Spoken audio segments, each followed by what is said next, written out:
Thank you for stopping by the Inside Deschutes County podcast.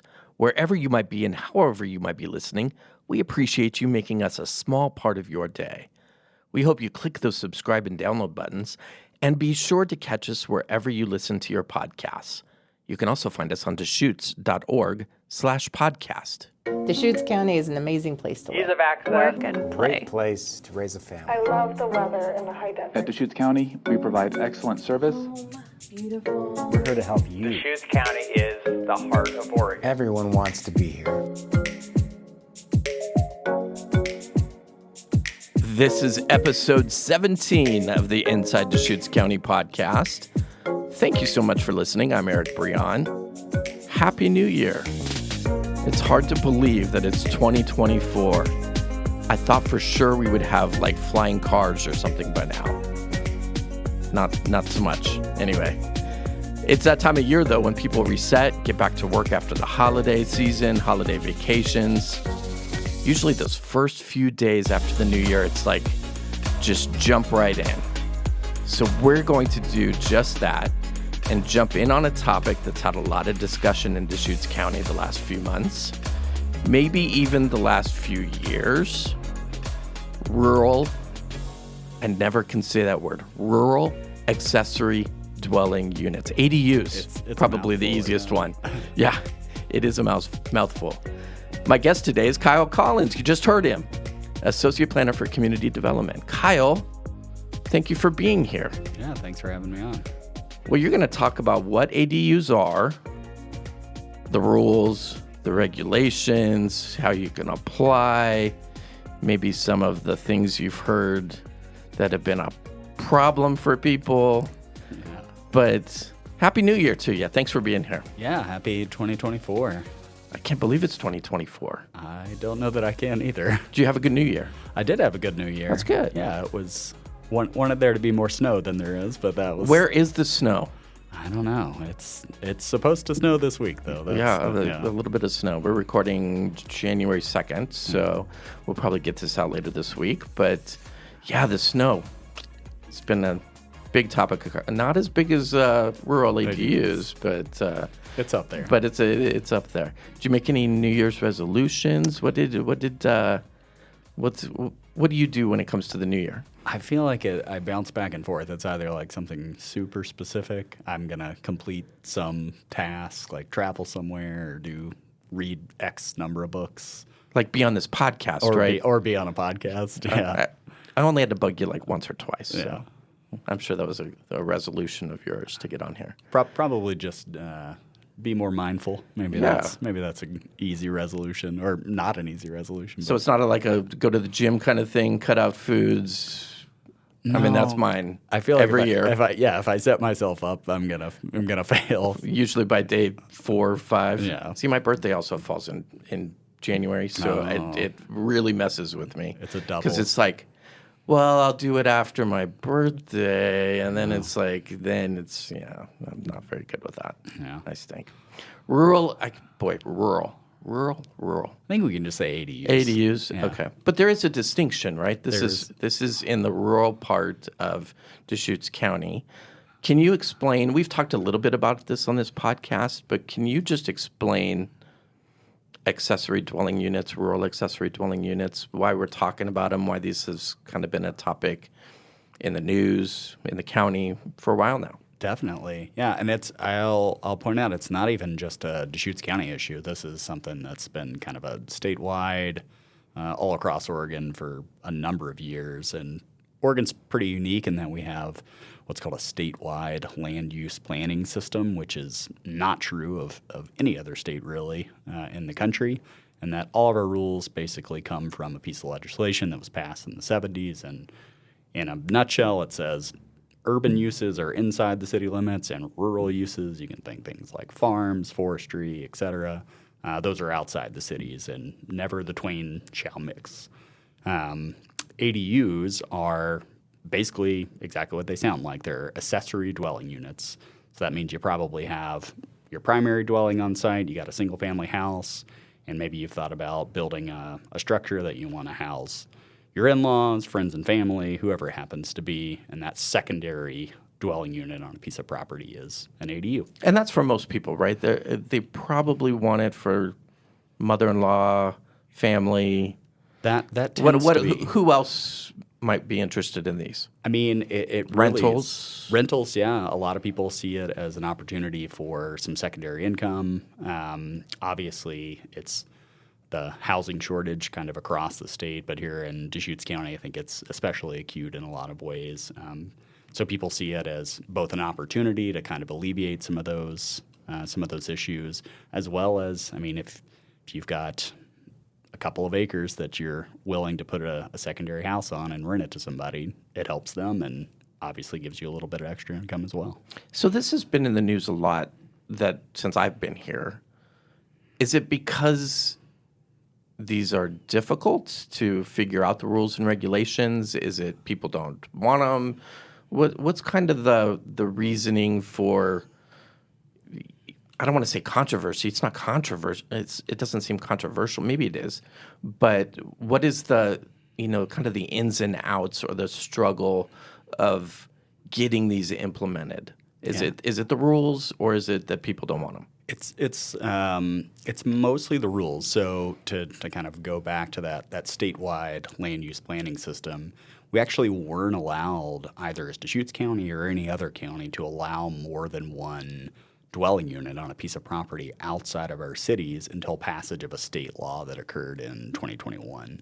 Gotcha. It's called Senate Bill 391. If you really wanted to get into the Writing that nitty-gritty, down right now. exactly, Yeah. of when it passed. But prior to passage of that law, outside of some very specific circumstances like our destination resorts and a couple other places like Tumalo, Terrebonne, or unincorporated communities, typically residents were limited to their one single-family dwelling on site, and once you got that was as much as you were allowed to build. After passage of the state law, though, it basically opened it up to all jurisdictions throughout the state if they wanted to allow ADUs or not in the unincorporated portions of their counties. And Deschutes County started taking those steps almost immediately on adoption of Senate Bill 391 in 2021. It's taken 2 years, essentially, to get to the point that all of the rules were crafted in a way that they followed what the state guidelines were and then took into account some of the feedback we were getting from members of the community. And the newsy part of this is starting December 1st. Correct. People can now apply for those, correct? Exactly, yeah. So we that 2-year window was us basically putting together all of the rules.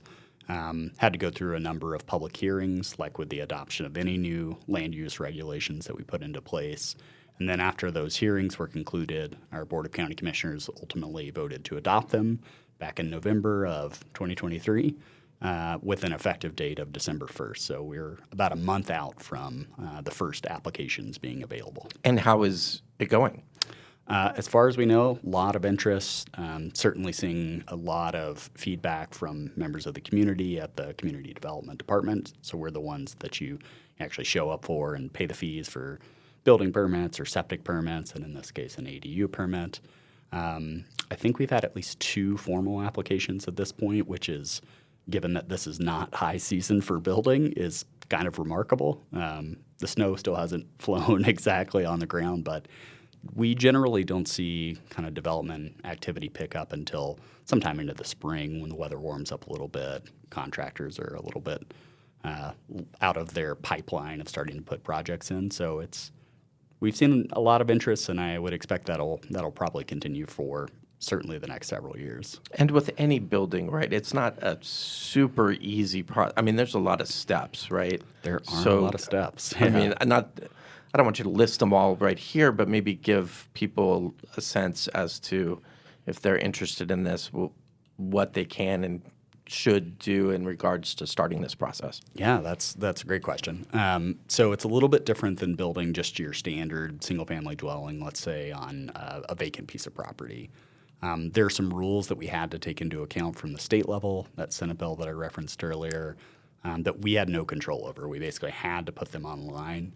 And they really break down into probably the 3 biggest things people need to know is what the zoning of their property is. So ADUs aren't allowed on all properties in Deschutes County. That's important to know. They're only available in what are called rural residential exception areas.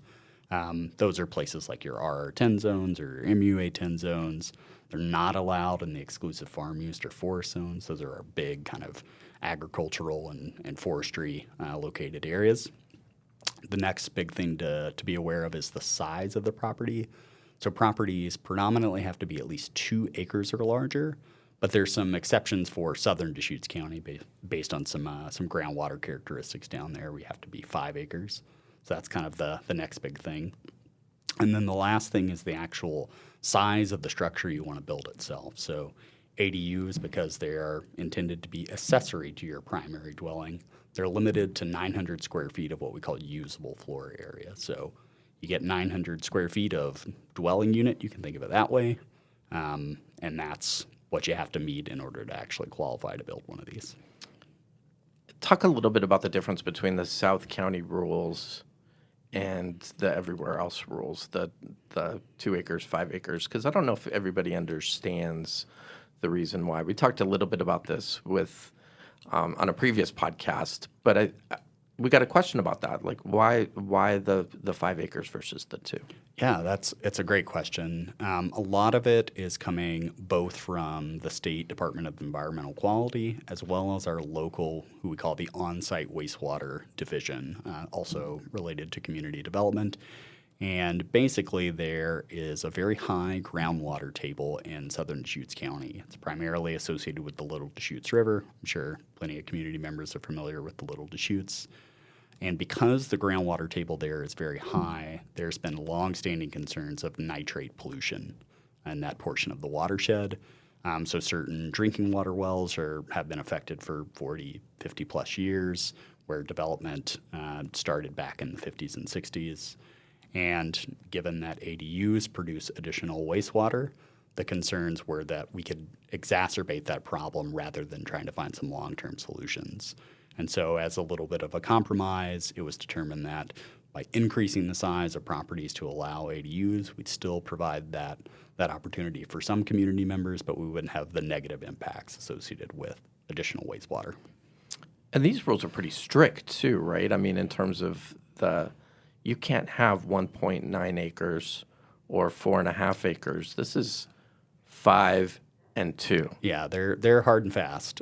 So we're not allowed as a county agency to provide what are described as variances, that's sort of the technical term, to any rules that come out of state statute or state rules. And so that 2-acre standard that you referenced previously, we can't offer kind of There's no appeal or yeah. pass or anything like that, right? Correct. It is a hard and fast. If you're 1.98 acres, that's less than 2 acres, and thus you would not qualify, unfortunately, for an ADU. It is intended to be as clear and objective as it can possibly be. So even though we know that there's plenty of property owners that might be right on the cusp, unfortunately, we can't offer variances or exceptions. Is that acreage determined because of what else is needed in terms of, services, water, sewer, I don't know, anything else? Where did those numbers come from? That's a great question. So the 2 acres, again, comes from state statute. It's not something that we sort of crafted on our own, but generally it was set at that limit for a number of reasons. One is, as you pointed out, there's certain utilities and services that are harder to provide on properties outside of cities. Mostly we're talking about things like wastewater or drinking water service. So if you live in the rural county, most likely you depend on a well, you depend on a septic system, and those types of systems require a certain amount of acreage in order to function properly. So that's one big portion of it. The other portion of it is because of the statewide land use system, the goal is always to funnel density and development towards urban areas and away from rural areas as much as possible. So it's not that you're never allowed to build houses outside of incorporated cities, but generally the goal is to have the rural stay rural as we think of it. So keep the country. You can have lower density residential development in those areas, and 2 acres and allowing for an additional dwelling unit seem to kind of thread the needle of those 2 goals. And where can people get information if they want to look into this, if they're thinking about it, if they want to apply? What should people do? So you got a couple different options. You can reach out to the Deschutes County Community Development Department directly. You can talk with a planner. That's probably going to be your first step on the train. If you have additional questions, you want to ask about some specific property, maybe it's property you already own or when you're thinking about purchasing. We also have a dedicated website just related to ADUs. So if you go to deschutes.org/ADU, there's a whole host of information, including the application process, what the standards are, and then kind of a host of questions that we've already received from members of the public that we've tried to answer in an FAQ format. And start to finish, I mean, obviously that depends on a lot of things, but for most people, once they start, do you have any sense as to how long it takes to really get cooking on these things? So in terms of the permitting process, it's really going to depend. The actual planning and land use portion of this will give you a decision in 30 days. Okay. A lot of it will be conditioned. There are certain standards that you're going to have to meet through the actual development process, but that initial step will be about 30 days. There's other portions, though, that's a little bit more open-ended. It depends on the nature of your project, the nature of the property itself, and those are related to the on-site wastewater or the septic system permitting standards that go into place, as well as the actual building permits. So structural permits, electrical permits, plumbing permits, all those things, it's going to depend on who's building the ADU, do you have contractors lined up, what's their schedule look like. So those could stretch outward as long as building any house. Lots of ins and outs there. Yeah, lots of ins and outs. Deschutes.org/ADU. Correct. Okay, we'll repeat that at the end of this podcast for people if they have more questions about that. You work for community development. I do indeed. I kind of feel like it should be renamed, like it's community change. I mean, it's just all the change in our community. What got you into this work? Is it because of the nature of growing Deschutes County and moving it in a way that, helps people? Is that why you like this work? I mean, yeah. If you like it. No, I do like it. Assuming you do. No, I definitely like it. I went to graduate school specifically for community and regional planning, and the main reason I was pulled in that direction is people live in cities and houses, and if you want to make any kind of impact and ultimately figure out what people want their communities to look like, that is the place to focus. Keeps us on our toes. It's not really one job. It's more like 20 or 30 different jobs that are all kind of happening simultaneously.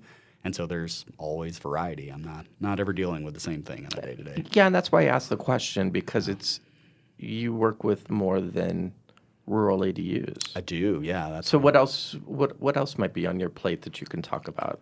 Yeah, probably the biggest thing that I've been sort of helping with for, maybe 3 or 4 years at this point is the big state wildfire mitigation rules that are coming into place. Those were put online also in 2021, just after the big Labor Day fires. I'm sure almost everyone's aware of all those. And based on those impacts and kind of increasing concerns about fire generally in the state, they adopted some rules specifically to hopefully mitigate impacts from fires on new development. And I've been our Deschutes County local liaison to kind of engage with both the state fire marshal as well as our state building codes division and trying to figure out what all this is going to look like when it ultimately does. What kind of rules? The two big ones that we're going to deal with in community development are what we call fire hardening standards. So think about what your actual home is constructed of, the materials, both your roofing materials, your siding materials, windows, all those types of things are moving forward. Once the rules do come online, they're intended to be non-flammable materials, so things that aren't going to catch on fire.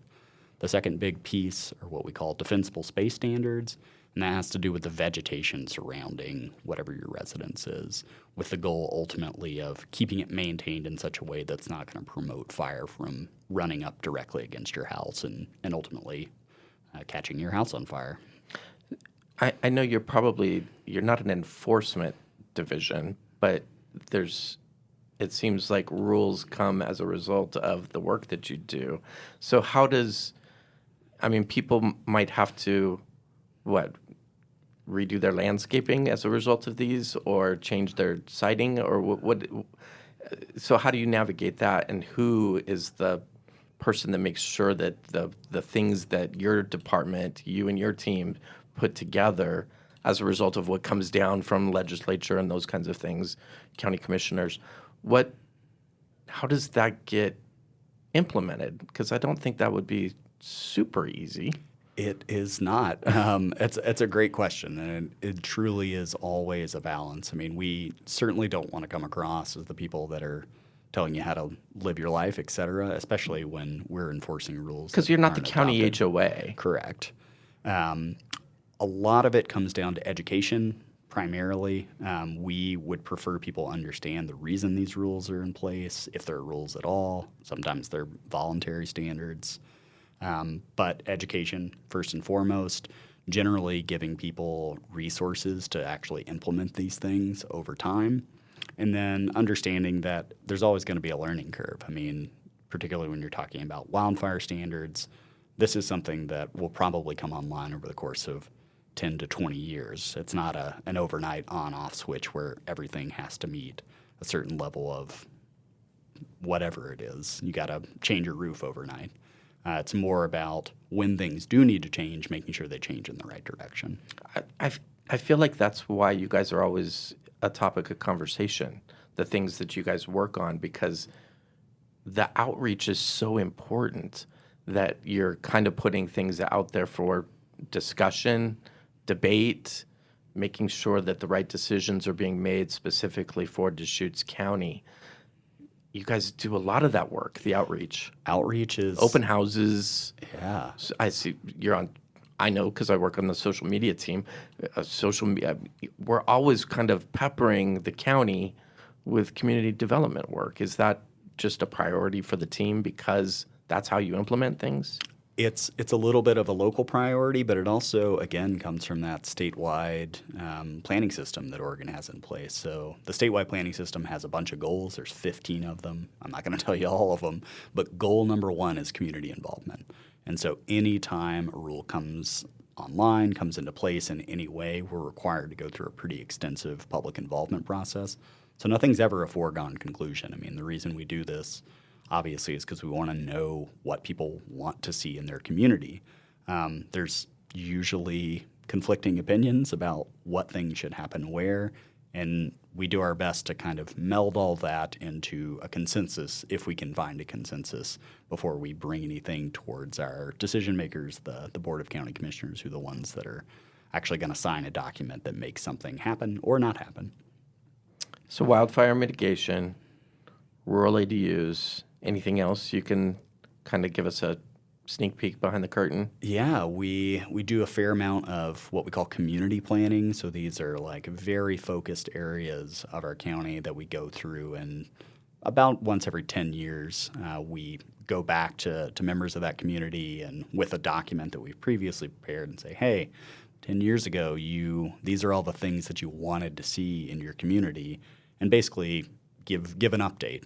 Did we see those things happen? What do members of the community think is happening? And do they want to see that moving forward? Do they want to see the same things? Do they want to see different things? And it usually takes about a year or two after we collect all that feedback, again, the community engagement piece. And then we build a new version of that plan that's then updated as a part of our broader collection of community plans throughout the county. Kyle, this seems like a hard job. It is. Sometimes I mean, it is. how do you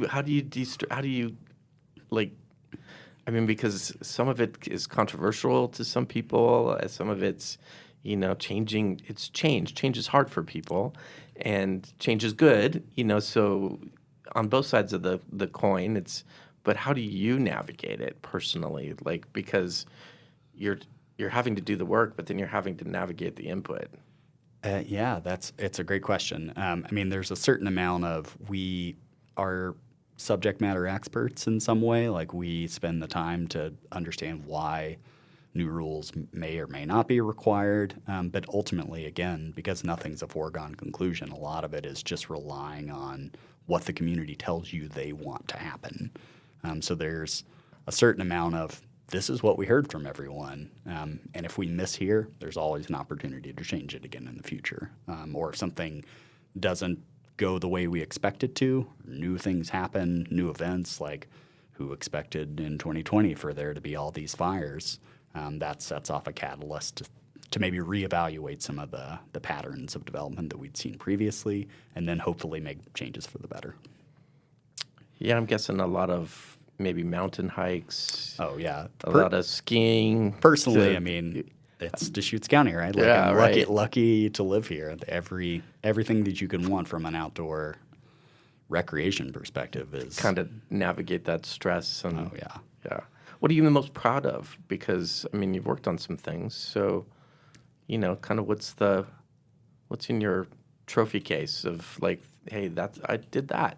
I mean, truthfully, this one is up there just because of how The wildfire or the ADUs? The ADUs. The ADUs. Yeah, the ADUs, just because, I mean, I've worked for Deschutes County since 2017, and since I've started, it's been a very popular, oft-cited thing that we need to implement. And as I pointed out, we weren't really allowed to for quite a while. And so the moment it was sort of put on the menu of options, so to speak, we jumped on it. But it elicits a lot of strong feelings in both directions. And so we've taken essentially 2 years to really craft everything, make sure that it was rolled out smoothly, make sure everybody understands what the requirements are. And I'm excited to see the fruits of that labor. It's probably just because it's fresh in my mind too. Sure. Yeah. I would imagine you just have to have a lot of empathy.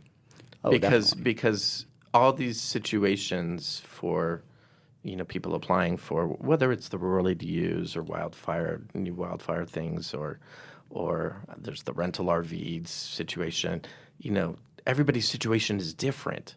So you have to take in their story, process that story, and then deliver the answer, whether they like it or not.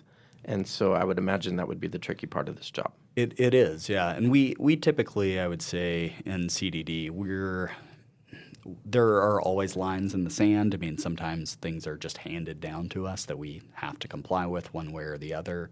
But ultimately, we are much more interested in figuring out what the goal is of somebody's specific development project rather than the specifics of one project in particular.